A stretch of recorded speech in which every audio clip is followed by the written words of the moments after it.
Hey, I'm Chef Tom with All Things Barbecue, and today we're joined by a special guest. This is Todd Johns from Plowboys Barbecue out of Kansas City. Today we're going to prepare a pork Wellington. Some of you may be familiar with the beef Wellington, and this is just going to be a pork version of that. So the first thing I'm going to do is remove the silver skin with this boning knife. And if you can't get this in one shot, that's okay.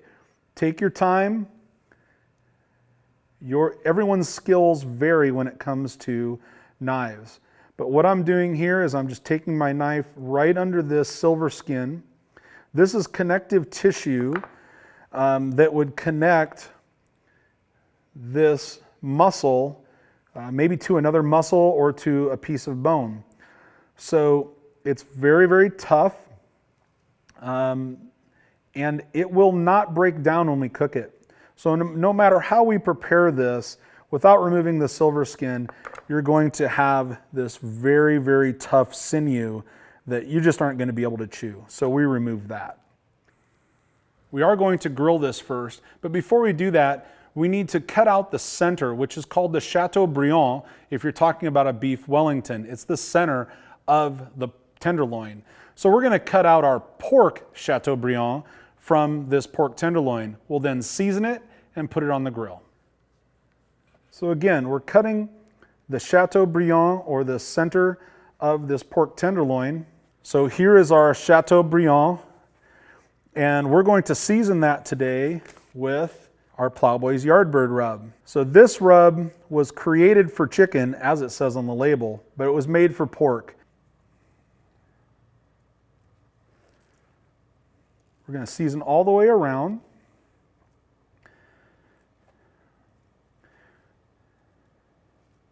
So today what we're cooking on is a YS640 pellet grill. We've got it set up for direct grilling, and we're going to put our pork tenderloins on and get a little color, a little smoke, and cook them all the way through before we finish the dish.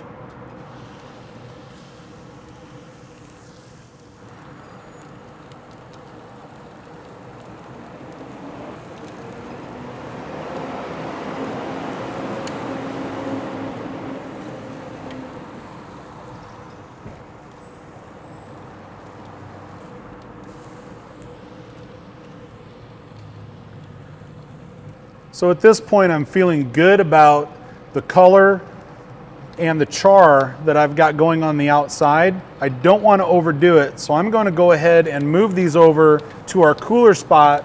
We're going to close the lid and finish these off as an indirect cooking method. So the temperature we're looking at reaching is anywhere from 140, 145 degrees. I like to be at about 145, right in the center.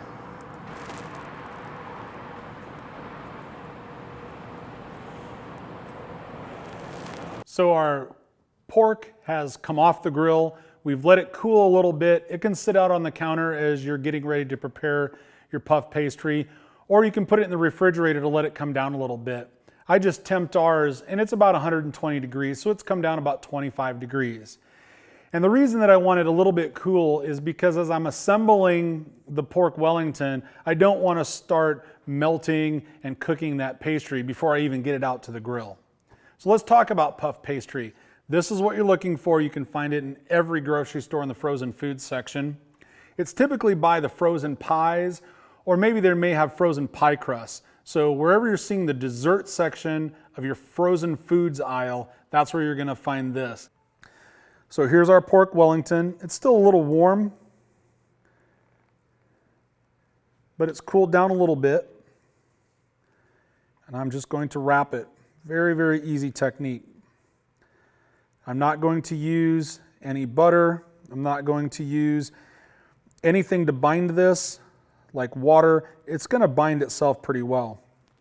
I am going to trim the edges off just a little bit because this is going to be pretty doughy if I use all of this. And I'm basically wrapping a present. This will become the bottom side. So I'm going to tuck. I'm going to turn this over like this, and I'm just going to fold these sections down. We've pre-set up and pre-warmed a YS640 pellet grill.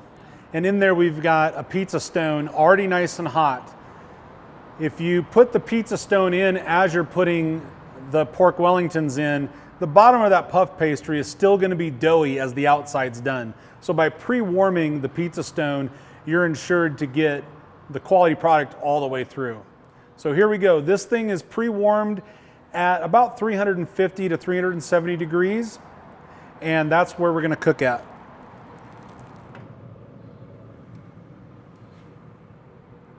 Now that our pork Wellington is on the pizza stone doing its job, we're going to check in about 15 to 20 minutes and see how they're looking.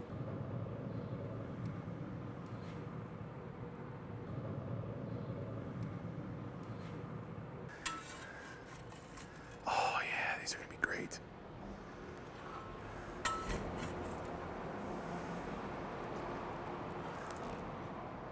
Our pork Wellington is off the grill, off of that pizza stone, and we're ready to serve these up. If I were going to plate this, I'd put it in the center of the plate and give everyone their own package. If I wanted to serve this out, I can show you how to do that real quick, where we're going to maybe distribute one of these pork Wellingtons across a couple, 2-3 different plates.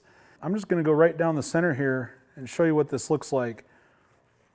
Pork tenderloin is just one of my favorites, and even I forget that it's something I could be eating every day.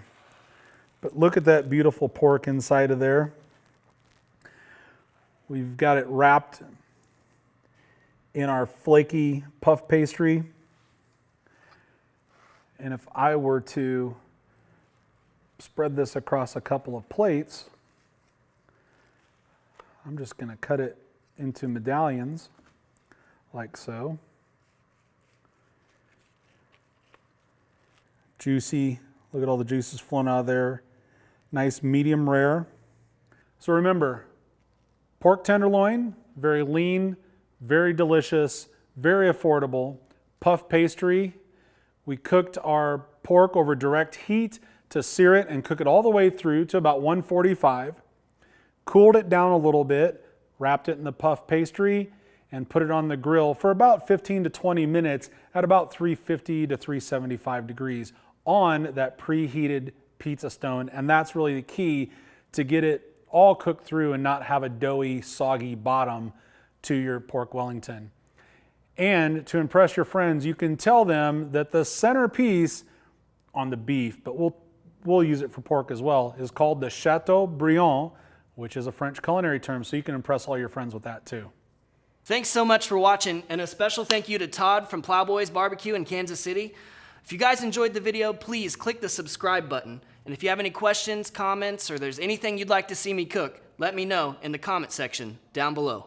For more recipes, tips, and techniques, head over to thesauce.atbbq.com. All things barbecue, where barbecue legends are made.